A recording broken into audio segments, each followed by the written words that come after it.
मैं सबसे पहले तो तमाम सुनने वालों को सलाम पेश करती हूँ और साहिर साहब के बारे में कुछ बोलने से कबल, क्योंकि शकील साहब ने इतनी तफसील से उनका जिक्र कर दिया है कि कुछ बताने को ज़्यादा बाकी नहीं रहा है। उन्होंने वो बातें बताई हैं जिनसे हम अभी तक महरूम थे, हमें जिनकी जानकारी नहीं थी।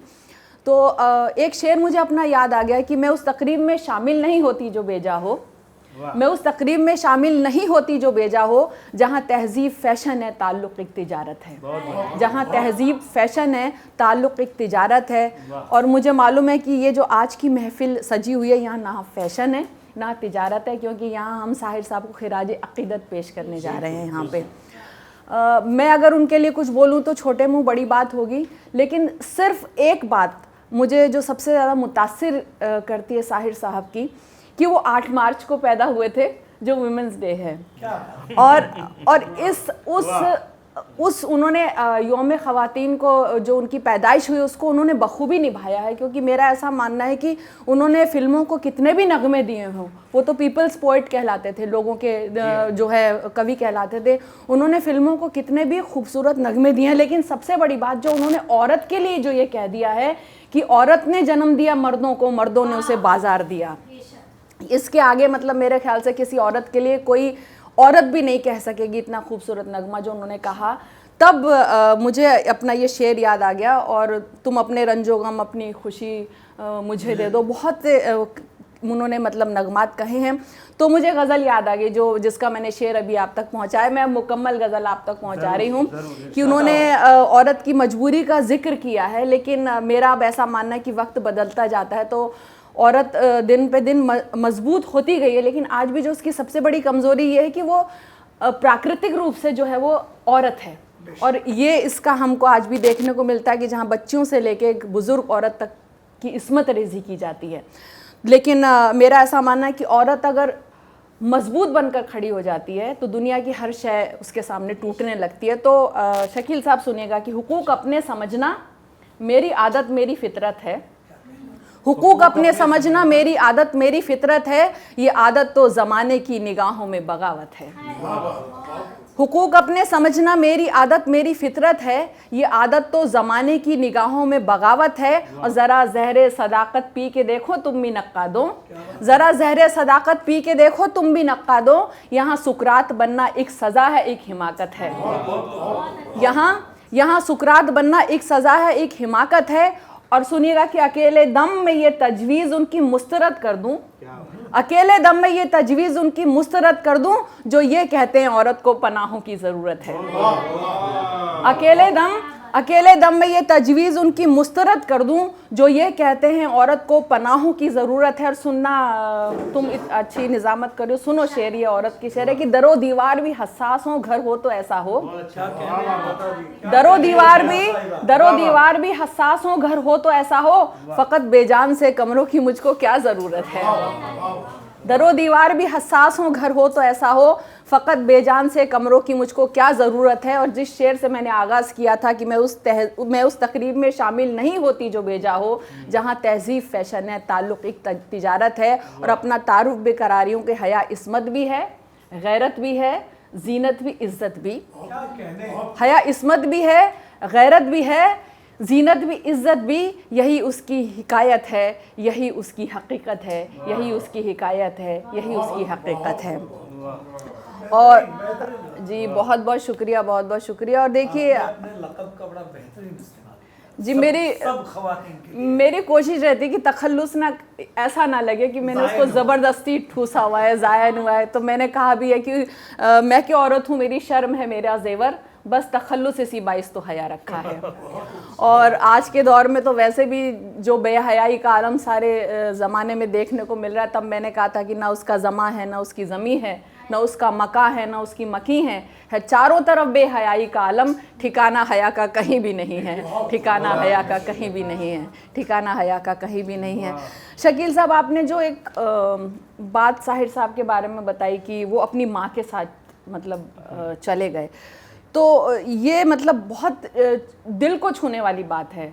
और मुझे अपना एक शेर याद आ गया कि कभी उस शख्स से उम्मीद मत करना वफ़ाओं की, कभी कभी उस शख्स से उम्मीद मत करना वफाओं की जो माँ का हो नहीं सकता, किसी का हो नहीं सकता। और जो इंसान माँ का हो गया वो पूरी दुनिया का हो गया, देखिए, क्योंकि माँ से बढ़कर ऊपर वाले के बाद कोई शय हो ही नहीं सकती। और मैं ना ज़्यादा वक्त नहीं लूँगी क्योंकि हमारी बहुत सारी वो गुफ्तगू हो चुकी है, हमारे नाज़िम मुशायरा वो और शकील साहब। मैं आज मुशायरों से हटके मैं एक रोमांटिक नज़म सुनाती हूँ कि साहिर साहब रोमांस के शायर थे, रोमांटिक उन्होंने बहुत की, तो मैं एक रोमांटिक नज़म सुनाती हूँ। मेरे ख्याल से शायद मैं अमृता जी के दर्द को बयान कर सकूँ या किसी और के दर्द को बयान कर सकूँ। हाँ, तो सुनेगा। हाँ, तो तरन्नुम से मैं पेश करने की इजाज़त चाहती हूँ, सुनिएगा।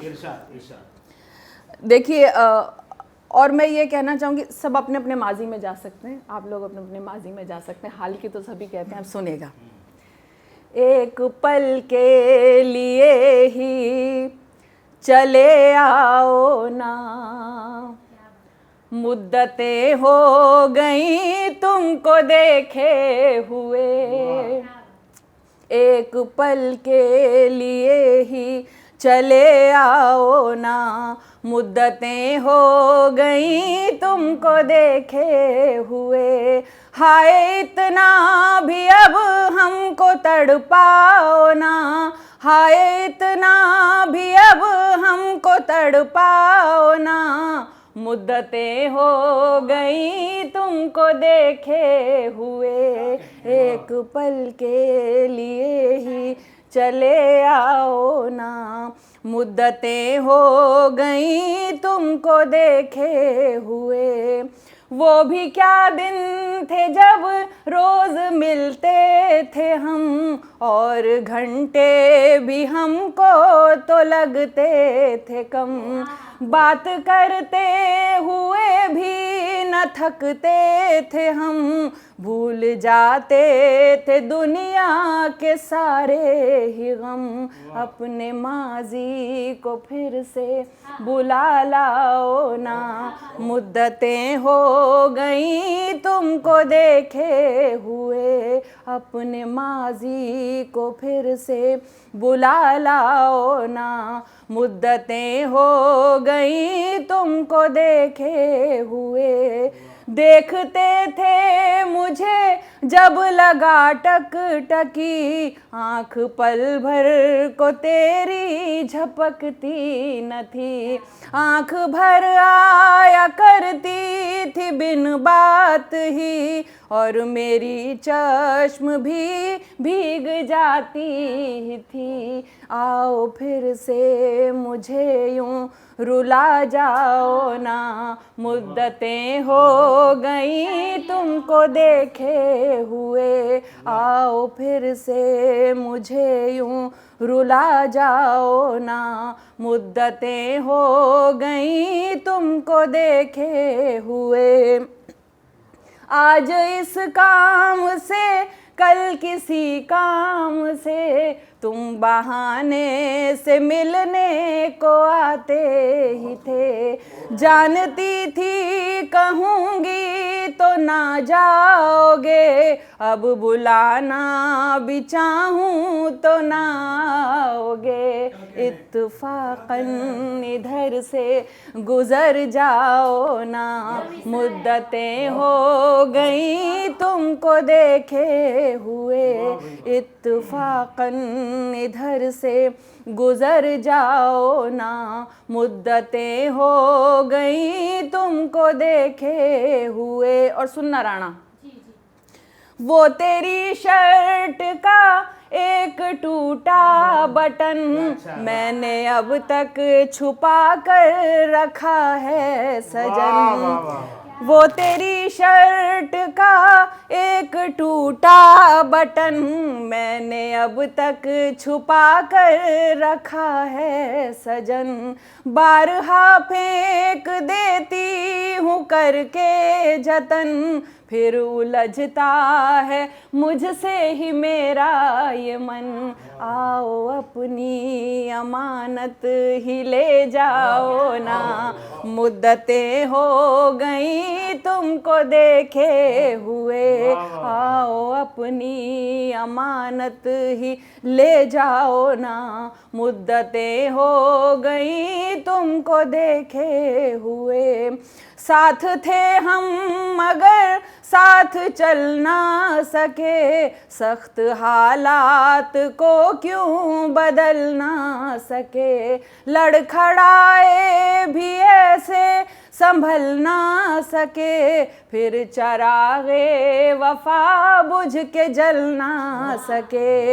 याद के जुगनुओं को बुझा जाओ ना, मुद्दतें हो गई तुमको देखे हुए। याद के जुगनुओं को बुझा जाओ ना, मुद्दतें हो गई तुमको देखे हुए। आखिरी बंद के आखिरी मिसरे पे जो दुआ की है उस पर गौर कीजिएगा। देखिए बड़ी हकीकत, बड़े बेखौफ होकर मैं पहले के 2 मिसरे कह रही हूँ। शक्ल भी एक दूजे की भूले हैं हम, कैसी लगती थी मैं कैसे लगते थे तुम। शक्ल भी एक दूजे की भूले हैं हम, कैसी लगती थी मैं कैसे लगते थे तुम।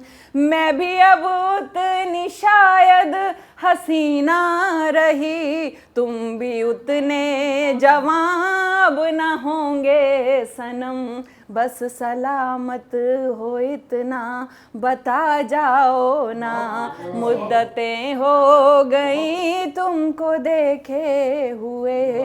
बस सलामत हो इतना बता जाओ ना, मुद्दतें हो गई तुमको देखे हुए। शुक्रिया।